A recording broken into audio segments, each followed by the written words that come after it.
I am the Tofu Golem. Please enjoy the video. In this video, I will explain how to get copper in Vintage Story.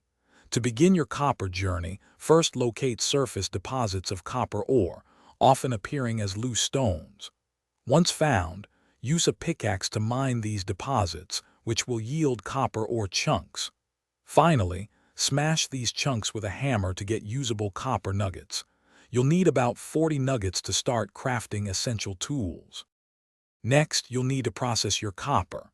Craft a clay crucible and any desired tool molds. Place your copper nuggets into the crucible, then add high-temperature fuel like charcoal. Put the crucible on a fire pit and light it. Once the copper melts, use tongs to carefully pour the molten metal into your molds.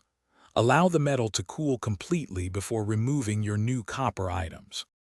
With your cooled copper tool heads, combine them with sticks in your crafting grid to create functional tools.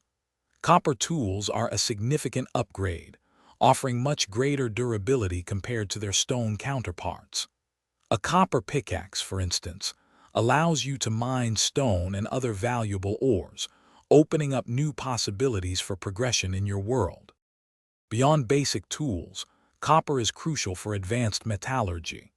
You can combine copper with other metals like tin or bismuth to create various bronze alloys. These bronze tools and weapons offer superior strength and durability, essential for tackling tougher challenges and progressing further in Vintage Story. For more great deals and to bring your space to life with the Echo Dot smart speaker, check the link in the description below.